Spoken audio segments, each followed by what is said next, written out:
This is Rabbi Klein from the Greater Miami Jewish Federation. The word for ark in Hebrew is teva. Interestingly, this is not a common word, and there's only one other place in the entire Torah that this same word is used. When Pharaoh decrees the death of every firstborn boy, his mother hides him, but at one point she can no longer conceal him. She places this vulnerable child into a teva, which here is often translated as basket. The parallels between these two events are extremely poignant. Outside the walls are chaos, death, and destruction, whether it's the river Nile or the great abyss of the primordial waters, whether it is Noah on a massive ark or Moses in a tiny basket. For a short period, their personal histories, the world becomes reduced to a flimsy piece of flotsam, floating in an endless sea, a fathomless abyss.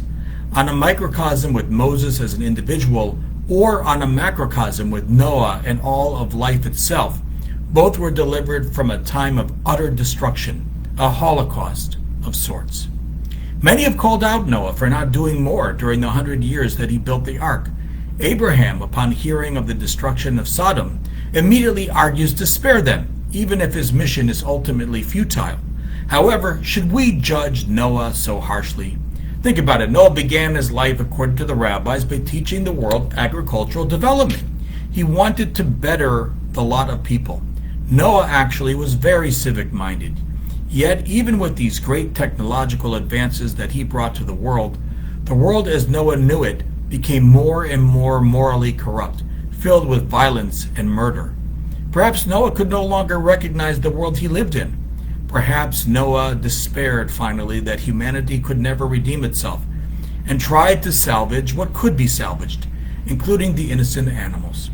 Indeed, unlike Nineveh, who heeded Jonah's call to repent, for 100 years the people of Ur saw the building of an ark and failed to do anything. Perhaps the physical destruction that ultimately surrounded them during that great flood, in a sense, reflected the previous moral destruction that humanity brought about to itself. Similarly, the image of an Egyptian throwing innocent children into the depths of the Nile is an image of a civilization that has lost all moral ground. A tiny basket with a baby sent by a mother as an act of desperation reflects a society which is ripe for judgment. Perhaps at that very moment, the Egyptians destined themselves for destruction. And for Egypt, that destruction begins and ends with water, the Nile turning to blood in the first plague, and ending with the drowning of the Egyptians at the Sea of Reeds. For us, living through the horrors of the past century and gazing into the eyes of a Holocaust survivor, we can only glimpse a sense of such worlds, such horrors. Like Noah, what could they really do to avert the catastrophe all around them?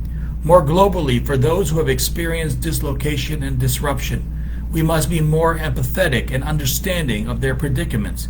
They do not live in a home. They rather live in a teva, floating above a watery abyss. Whether it is Noah in the ark or Moses in a basket, both emerge from destruction to a new and strange world. And here is where the difference between Noah and Moses lay. As noted, Noah was known for his agricultural acumen.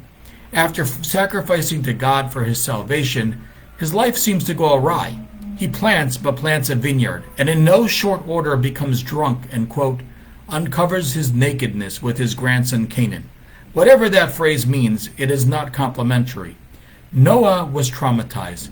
The role of survivor from the crucible was too much for him, and Noah wanted to drown his sorrow in drink, in forgetting.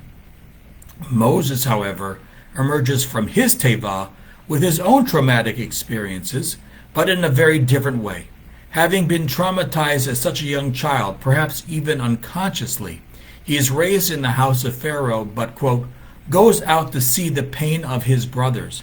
His own harrowing experience in the teva allows him to show solidarity with others in their own tevot. It will take decades before he hears the divine call to liberate them at 80 years old, but perhaps the seeds were planted then as an infant. Life has many moments, some when we are like a teva floating without direction, and we feel particularly vulnerable and perhaps even traumatized. The world is not always the place that we would want. However, the ultimate question we must confront is, how do we emerge from the teva? How do we respond? Do we try to forget and suppress? Or do we try to move forward with the lessons we have gained even during those dark and chaotic times? Will we act like a Noah or like a Moses?